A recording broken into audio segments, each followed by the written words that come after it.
Alright, we are back, ladies and gentlemen, and we are moving on to the semi-finals of this qualifier number 2 in the TLS Season 2.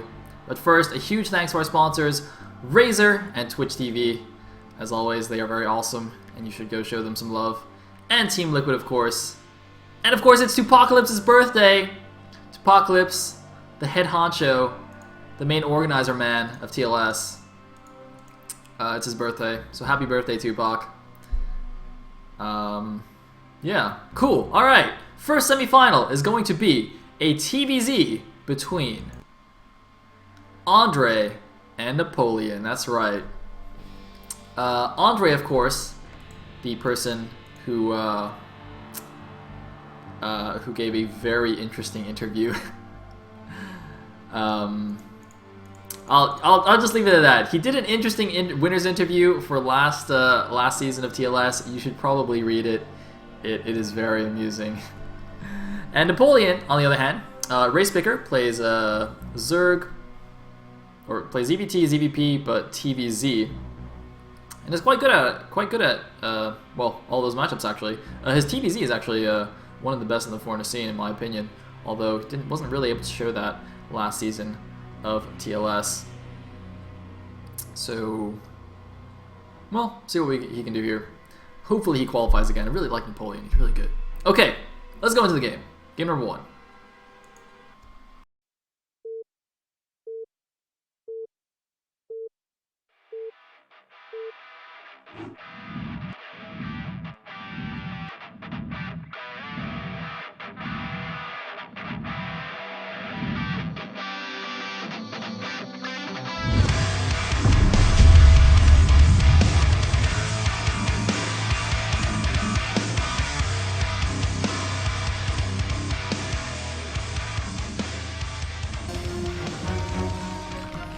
Alright, here we are in game number 1. We are now in best of 3s, since it is the semifinals. And at the top left is the Brown Terran. We have Murdery or Rabbit? Is that, how do you parse this? Okay, I think it's Murdery or Rabbit, not Murdery or Abbott. Murdery or a bit? Murder Yora bit? Murder Yora bit. Whatever. His opponent will be SK Napoleon at the bottom right. This is Andrey, by the way. Just saying. Murder Yo Rabbit. Oh, that's a good one. Wow, I totally didn't get that. Is that Murder Yo Rabbit? Ha! Well, I don't know. Murdery Yo Rabbit sounds good to me though. You know what I mean?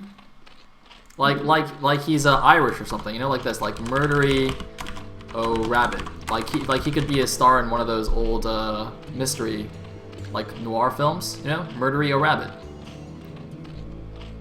Alright, whatever. So what's going on right now? Oh, okay. TVZ on Jade. Okay, good. Yeah. So Andrey qualified last season in TLS. I think he was a finalist in one of the qualifier number 5, I think. Yeah, oh, it was actually the same qualifier as Julia made it through. So I think Julia and Andrey both went through there, with Andrey barely actually losing out in the final game of the round of 24 groups.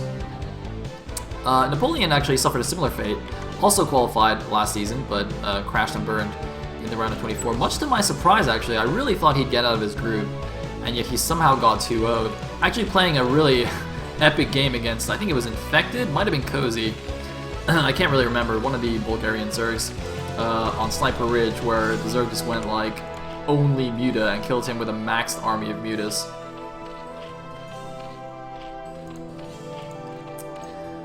Okay, so we had a 12 match, I think.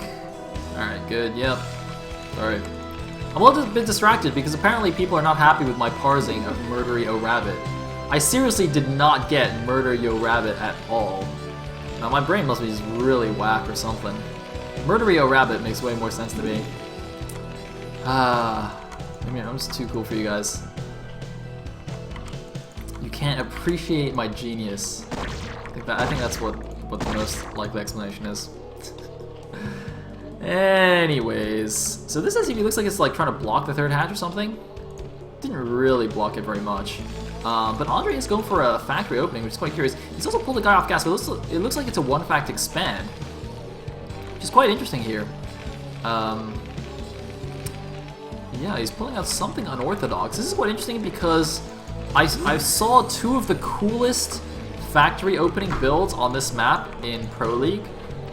I think both of them were actually done by Lita, if I'm not mistaken. Actually, wait, was it Lita?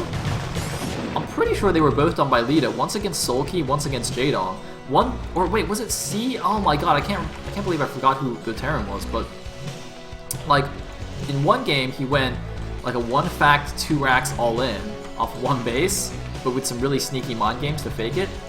And in the other game, it was like a Marine Medic Goliath combo. It was like a 2-base semi all in as well. So yeah, if someone can I'm sure somebody knows what I'm talking about. Maybe if they can link the games or something in the chat. Anyway, so the first Vulture should be able to deal with these things easy peasy. I guess the entire point of this Vulture is to stop these Lings from doing anything, really. Keep the Zerg stuck in his base, hiding behind a sunken, like a cowardly little Zerg he is. Actually, wait, no, I forgot. I'm supposed to be talking about how Terrans are bad people. Okay, so I guess the Zerg is the hero then. Well, actually, no, it's not really, because, you know, Zergs are villains too. You know, Protoss are really the only good guys in the universe. So I don't know, it's like bad guy versus bad guy here. It's pretty bad. Some infighting between villains. It's all good.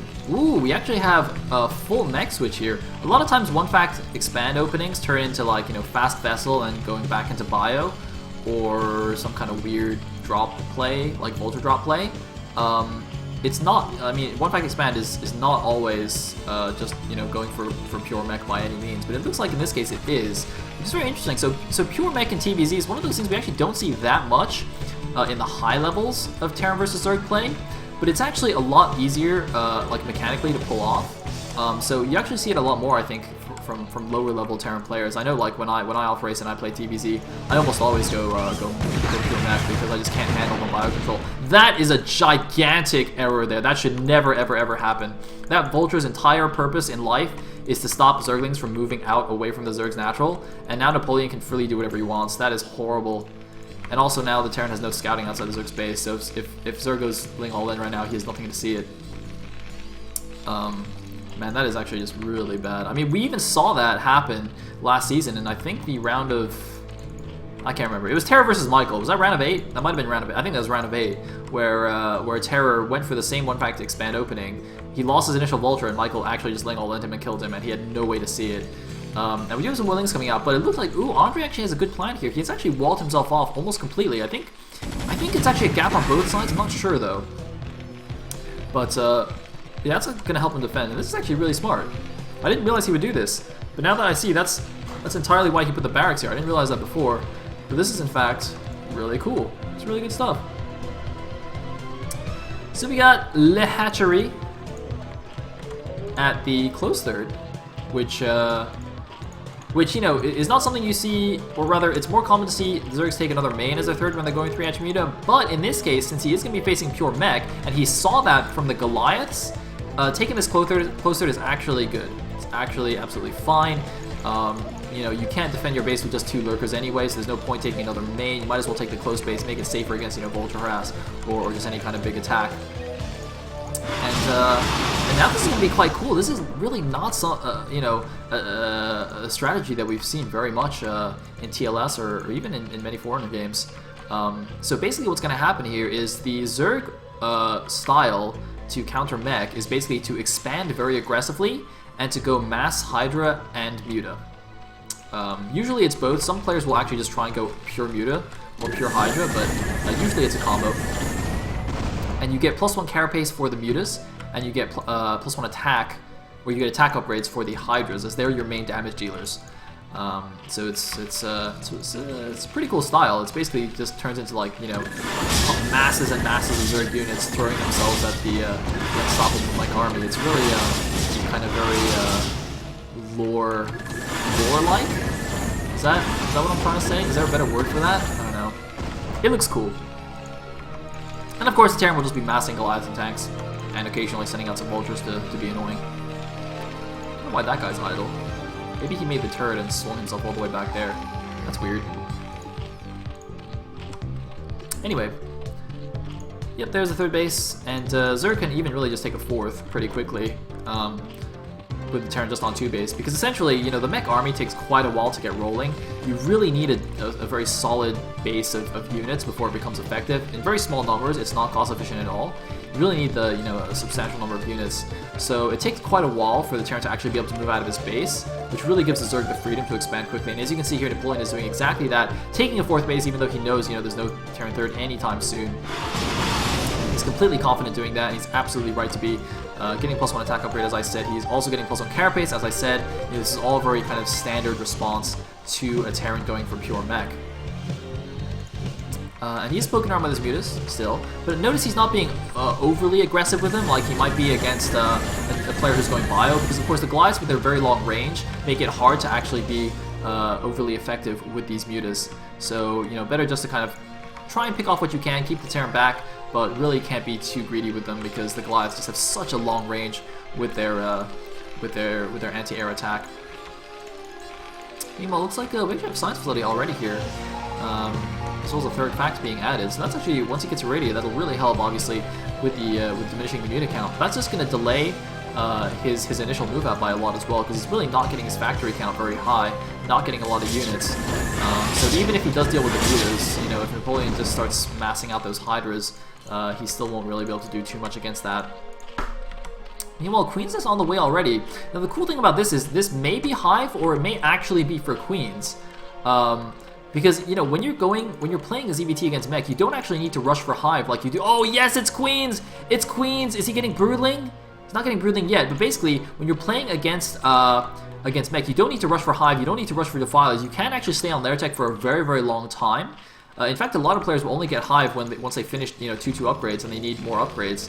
But the Queen's Nest, the Queens are actually a legitimate response to mech, and this is something that's you know, one of the things that just shows how cool you know, Broodor is and how it's always evolving. I mean, you know, Queens, even a couple of years ago, were still considered, I think, you know, pretty much a joke unit. They were like a unit you made as a ceremony against somebody you already won against, right? They were kind of like scouts. But, you know, and then at some point people figured out that actually getting Broodling to Broodling a bunch of tanks is a really effective strategy. So yeah, getting a bunch of Queens now, this is, you know, this is not a ceremony, this is not showing off. This is, in fact, if he controls it well, this is a legitimate response to the mech. And notice he's going to hide them on the side here, doesn't want them to get scouted, he wants to save them till the last second and just get as many Broodlings as possible. There's the scan, he sees the Queen's Nest, but that's not necessarily an indication that there's Queens, you know, it could just be for the Hive. Although if he scans here and sees the Hive isn't making, he should get a little bit suspicious. We do see Overlord speed as well. He can eventually go for some drops if he wants, or just use that to help clear Spider Mines, which are of course a nice accompaniment to the mech. We do see the 3rd command center going up now for Andreyy, so it looks like he's just going to turtle up. He's not going to try any kind of 2-base aggression, which you can do if you go for like a 5-fact Goliath attack or something silly like that, but of course we see Andreyy didn't do that. He's just going to play very defensively. And this is actually really early for Queens, by the way, and he's also not getting Broodling. I hope we didn't forget. He really should be getting Broodling. Did he get it and I didn't see? I don't think so. Maybe he got it already, I'm not really sure. But the fact that he got all these Queens so early, I'm wondering if he's actually thinking about going for a bust here. Like, you know, when Andreyy moves out, establishes a position here, and tries to take his 3rd, Napoleon could just go in, Broodling all the tanks, and just break the ramp straight away. I mean, I'm not sure if that's what he's planning, but it definitely looks like it, because, you know, seeing Queens isn't that uncommon against mech, but I feel like you often see it a little bit later. This feels quite quick to me, to be honest. Anyway, let's find out what happens. Let's not go too crazy with the predictions. Hey, look at that, tanks dancing. Oh, he messed it up. Love dancing tanks. They're awesome. Anyway, notice also, by the way, that Andreyy took the scats very quickly. Oh god, the irradiate! He's not splitting it! Oh no! Okay, not the worst split in the world. Anyway, what was I saying? Oh yes, this gas taken very quickly. When you go for mech, notice he's building only Goliaths, tanks, and science vessels, all of which are very gas heavy, you know? So essentially, I mean, he didn't even add additional factories to make some vultures. I mean, he's now getting the vulture upgrades, getting some vultures, basically because he ran out of gas. But really, the bulk of the mech army here, similar to in TVT, is just the gas units. It's actually even worse than TVT because you make science vessels as well, which you don't need in TVT as much. Although I guess in TVT you also need dropships, but again, those are not quite as gas heavy as those vessels. And there's the Broodling. Again, I think it's a little bit late, but I mean, to be fair, he needed to recharge the Queen energy anyway, so it's not like he needed that immediately. Of course, Broodling does take 150 energy to cast, so it is quite an expensive spell there. So there is quite a delay between when you make the Queens and when they can be used, which does, you know, give you a slight vulnerability. Which, now that I think about it, maybe that means it's better to get them earlier, which is what Napoleon's done.